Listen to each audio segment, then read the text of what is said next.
Hello guys, how are you doing. जैसा कि हमने लास्ट एपिसोड के अंदर देखा था कि नाइन्थ क्वीन ने लुओ फेंग को आके बता दिया होता है कि अगर तुम इस बैटल को जीत जाओगे तो सारे के सारे लोग तुम्हें इनाम के तौर पर मिल्की वे यानी कि पूरा का पूरा गैलेक्सी ही दे देंगे, जिसके अंदर अर्थ भी मौजूद होगा। लुओ फेंग एंड टीम के पास कोई दूसरा रास्ता भी नहीं बचा था इसको एक्सेप्ट करने के अलावा, और वो लोग उस बैटल के अंदर उतर भी गए थे जहाँ पर होंग को सिलेक्ट करा जाना बाकी था।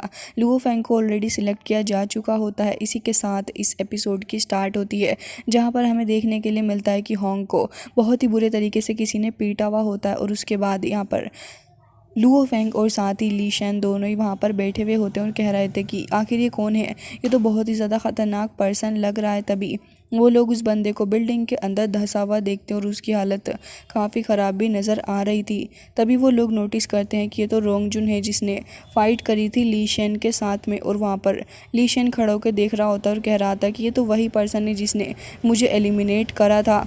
जिसके साथ ही वो ऊपर वाले से प्रे भी करने लग जाता है कि बड़े भाई इससे न टकराएं, क्योंकि अगर उनकी गलती से भी इसके साथ में मुलाकात हो गई तो ये बंदा तो उन्हें एक बार में ही हरा देगा, जो कि वो बिल्कुल भी नहीं चाह रहा होता, बल्कि वहाँ पे खड़ा हुआ काफ़ी ज़्यादा परेशान भी हो रहा था।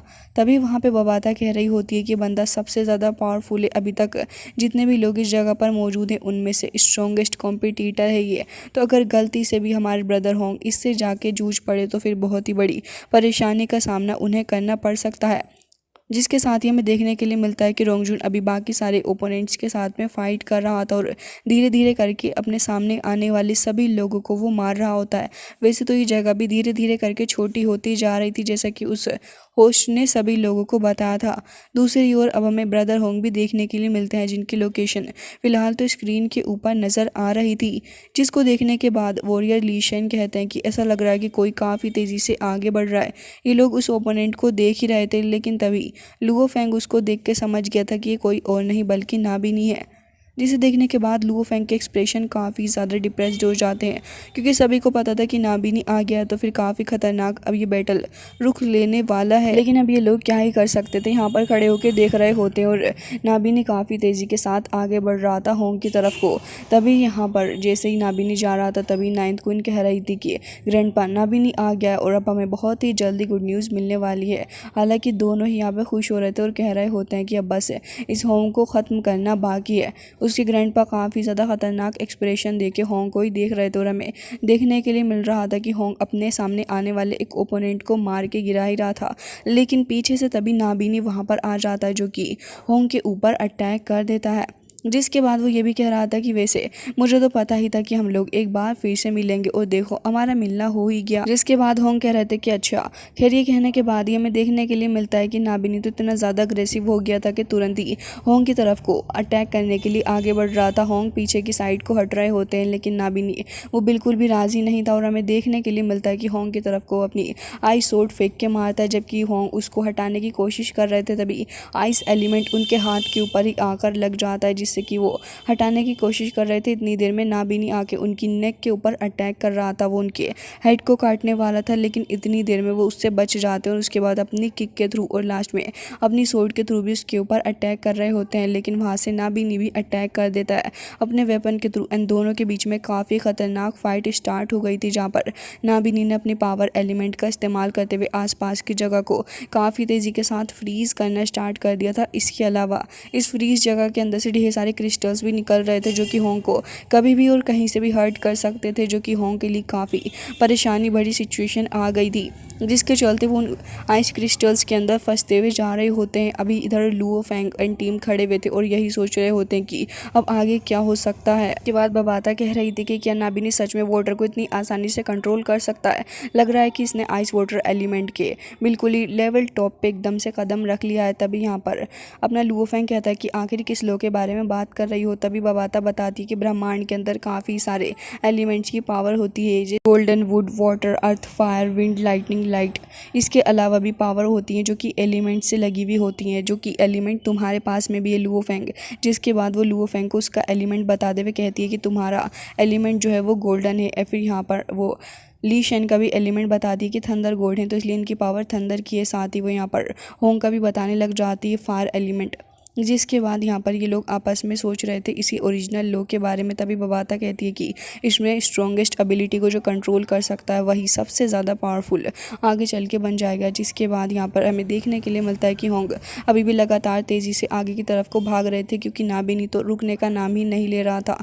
इसके अलावा यहाँ पर वो चारों ही तरफ से आके उनके ऊपर अटैक भी करे जा रहा होता है, जिसकी वजह से उन्हें थोड़ी बहुत प्रॉब्लम तो हो ही रही थी। लेकिन यहाँ पर नाबिनी रुकने का नाम ही नहीं ले रहा था, बल्कि अटैक पे अटैक थ्रो करे जा रहा होता है। हालांकि यहाँ पर अपने होंग भी पूरी कोशिश कर रहे होते हैं कि इस बंदे से जल्द हैंडल करा जाए और इसको मार के यहाँ से निकला जाए। हालांकि यहाँ पर जैसे ही वो बंदा अपनी नाइफ लेके आगे बढ़ रहा था अटैक करने के लिए, तो वो तुरंत ही अपना एक डोमेन बना लेते हैं जिससे कि वो बच जाए। लेकिन ये नाबिनी एक अटैक खत्म नहीं हो रहा था, लेकिन उसके बाद वो दूसरा कर देता, जिससे कि यहाँ पर होंग काफ़ी ज़्यादा कन्फ्यूज़ हो चुके थे। इवन वो इतना ज़्यादा चालाक था कि उनके पास से गुजरते हुए उनकी पूरी की पूरी बॉडी को ही फ्रीज़ कर देता है।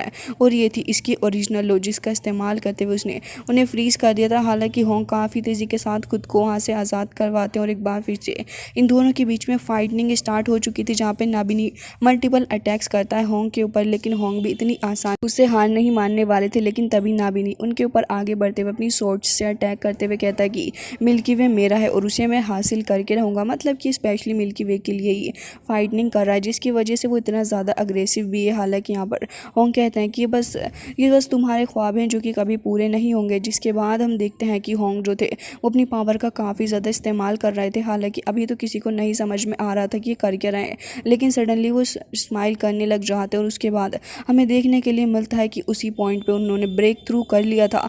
जिसके बाद जैसे ही नाबिनी भी आगे बढ़ रहा होता है वो समझ गया था भी खतरा है, और साथ ही उस यूनिवर्सल लॉर्ड को भी देखते हैं जो कि वहाँ पे खड़े हुए थे और कह रहे थे कि इतने ज़्यादा क्रिटिकल मोमेंट पे उसने अपने 6th रियल्म से 7th रियल्म के ऊपर ब्रेक थ्रू कर लिया है। ये वाकई काफ़ी ज़्यादा शानदार है।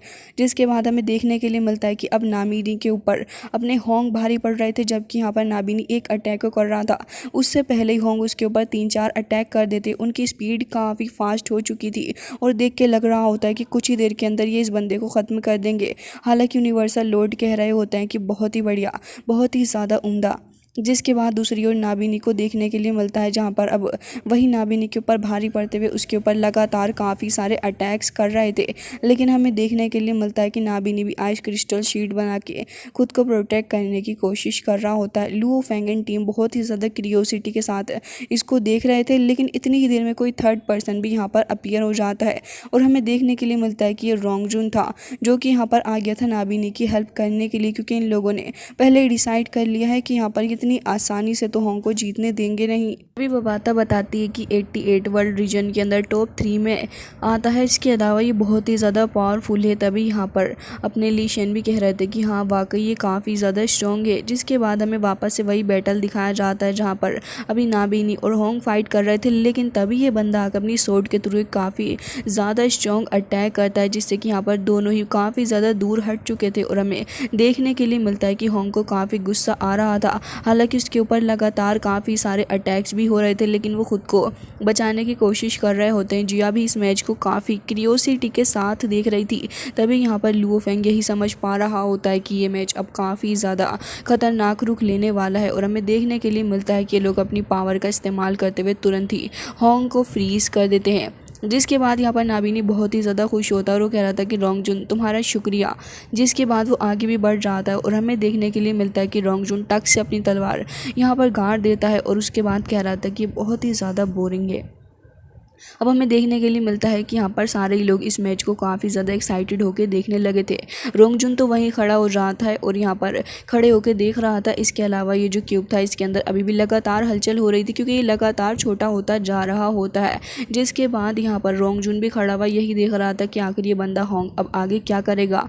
लेकिन सरप्राइजिंगली होंग अब पहले से काफ़ी ज़्यादा स्ट्रॉन्ग हो चुके थे अपने ब्रेक थ्रू के बाद, जिसकी वजह से इस आइस अटैक को तो वो कैसे तैसे करके झेल ही लेते हैं और उसके बाद तुरंत ही अपने वेपन को लेकर रेडी हो चुके थे अटैक करने के लिए। जिसके बाद नाबिनी कहता है कि वैसे इतनी ज़्यादा खतरनाक फाइट हो रही है, लेकिन उसके बाद भी तुम डर नहीं रहे, काबिल तारीफ़ हो तुम, लग रहा है कि तुम्हें सीरियसली लेना होगा। और हमें देखने के लिए मिलता है कि रोंगजुन अपनी सोर्ड लेके तुरंत ही आगे बढ़ जाता है अटैक करने के लिए, जहाँ पे अपने अभी दूसरी साइड होंग भी आगे ही बढ़ रहे होते हैं अपने वेपन के थ्रू अटैक करने के लिए। एंड यहाँ पे नाइन प्रिंस और साथ ही ग्रैंडपा बहुत ही ज़्यादा खुश हो रहे थे। नुलानसेल लीडर भी बहुत ही ज़्यादा खुश हो रहा होता है। लेकिन तभी यहाँ पर एक काफ़ी फॉर्चुनेट चीज़ होती है कि यहाँ पर कुछ ही सेकंड रह चुके थे इस बैटल को एंड होने के लिए। यहाँ पर यूनिवर्सल लॉर्ड भी यही देख रहे थे और जैसे ही वो बस आगे हिट करने ही वाला था, लेकिन तभी यहाँ पर बैटल एंड हो गई थी और तभी टॉप 10 फाइनलिस्ट को चुना जा चुका था, जिन्हें सिलेक्ट कर लिया गया होता है।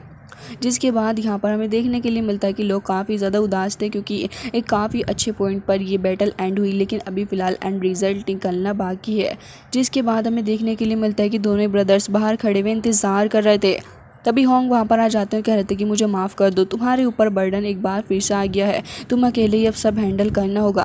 तभी यहाँ पे लुओ फेंग काफ़ी ज़्यादा प्यार से उनके पास आ रहा था और कह रहा होता है कि ऐसा कुछ भी नहीं है, जब भी प्रॉब्लम्स आई है हम तीनों ही भाइयों ने मिलकर इसे हैंडल किया है। जिसके बाद वो दोनों उसकी हौसला अफजाई करने लग जाते हैं और लुओ फेंग कह रहा था कि मैं ज़रूर से अच्छी फ़ाइट करूँगा।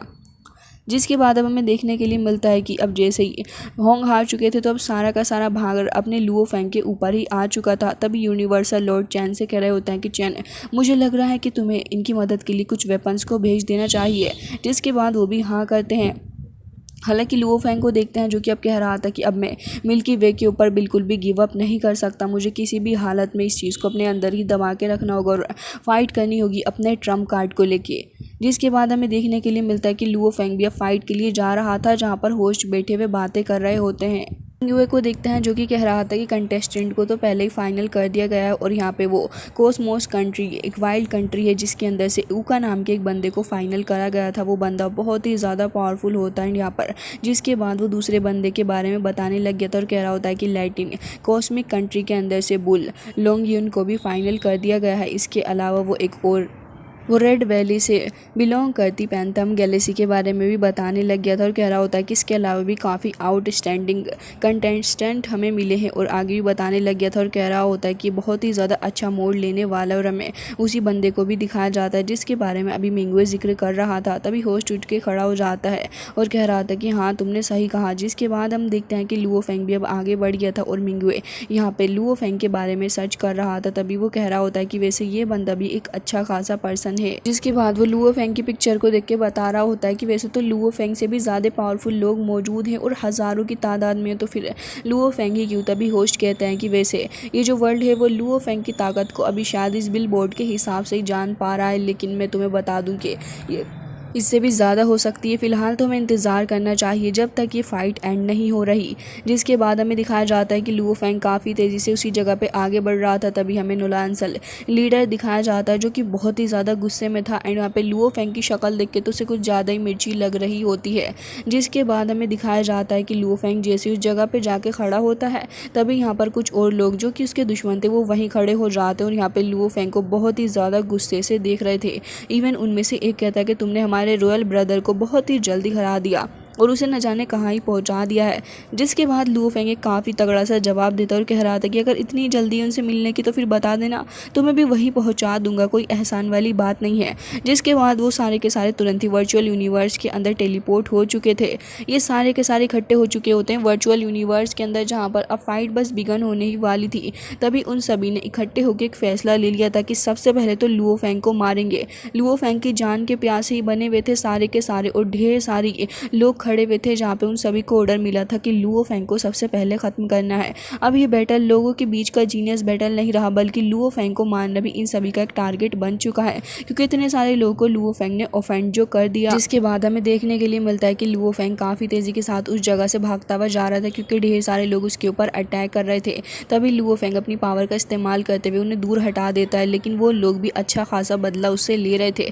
जिसके चलते लुओ फेंग जब एक पॉइंट के पास चला जाता है, लुओ फेंग कह रहा था कि अब वक्त नहीं है कि मैं इन ओपोनेंट से एक एक करके फाइट करूं, मुझे यहाँ पर एक साथ इनसे फाइट करनी होगी, और तुरंत ही अपना आर्मामेंट निकाल लेता है। जिसके बाद वो अपने आर्मामेंट की सेकंड फॉर्म यानी कि नीडल फॉर्म का इस्तेमाल करता है और उसी का इस्तेमाल करते हुए लुओ फेंग नीडल टाइप की इस्तेमाल करते हुए इन सभी के ऊपर अटैक कर रहा था, जिससे कि एक साथ उसने काफ़ी सारे लोगों को मार डाला था। और ये टेक्निक बहुत ही ज़्यादा अच्छी थी, लोगों की शील्ड तक तोड़ते हुए वो नीडल उनकी बॉडी के आर पार जा रही होती है, जो कि काफ़ी ज़्यादा खतरनाक वेपन बन के लुओ फेंग के सामने आई थी। और लुओ फेंग का एक बहुत ही ज़्यादा स्ट्रॉन्गेस्ट वेपन थी, जिसके बाद लुओ फेंग अब उन सभी को मारता हुआ और भी ज़्यादा तेज़ी से आगे की तरफ को निकल जाता है। लेकिन वो लोग अब लुओ फेंग की तरफ को फायर शूट करने लग गए थे, कुछ सामने से आकर अटैक करते हैं, कुछ साइड से, जिससे कि लुओ फेंग को अंदाज़ा ही नहीं लग पाए कि अटैक आ कहाँ से रहे हो। चारों ही तरफ से ये लोग अटैक करके इस चीज़ का बहुत ही ज़्यादा अच्छे से फ़ायदा उठा पा रहे थे। फाइट कर ही रहा था, लेकिन तभी कोई तो आता है जो कि अपनी काफ़ी ज़्यादा स्ट्रॉन्ग पावर के साथ में लुओ फेंग के ऊपर अटैक कर देता है,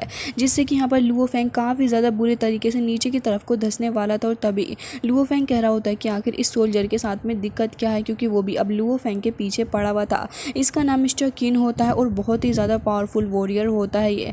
लुओ फेंग अब जब नीचे को धंसने वाला था, तभी वो अपनी वेन का इस्तेमाल करते हुए खुद को संभाल रहा था। हालांकि ये जो मिस्टर किंग था वो भी लगातार लुओ फेंग के पास ही आ रहा होता उसके ऊपर अटैक करने के लिए।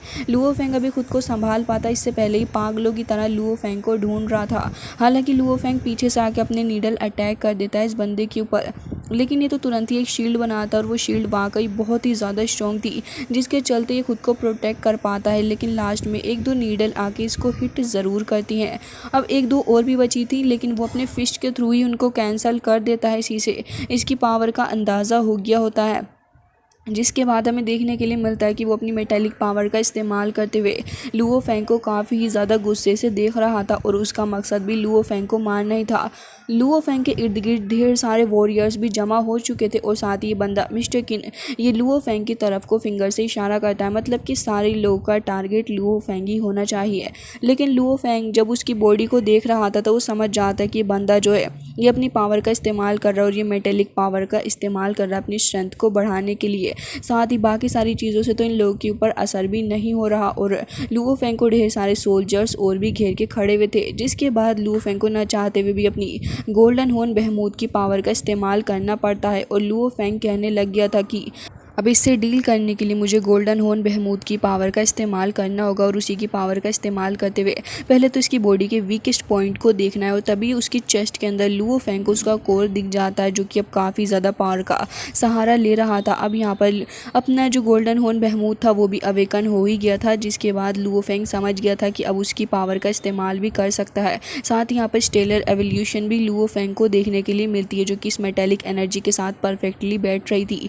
जिसके बाद लुओ फेंग कहता है कि अब मुझे अपने गोल्डन हॉर्न बहमूद की पावर का इस्तेमाल ही करना होगा। हालांकि लुओ फेंग के आसपास जो सोल्जर खड़े थे उन्हें तो पहले ही हुक्म मिल चुका था लुओ फेंग को ख़त्म करने का, जिसके चलते वो लोग काफ़ी ज़्यादा तेज़ी से लुओ फेंग की तरफ को आगे बढ़ रहे थे। और ये बंदा मिस्टर किन ये भी लुओ फेंग की तरफ को आगे बढ़ रहा होता है, लेकिन लुओ फेंग यहाँ पे काफ़ी ज़्यादा कॉन्फिडेंट नज़र आ रहा था, जैसे कि उसने पता लगा लिया है कि आखिर इसको किस तरीके से हैंडल करना है। हालांकि इसी के साथ ये एपिसोड हो जाता है एंड आई होप कि आपको ये पसंद आया होगा।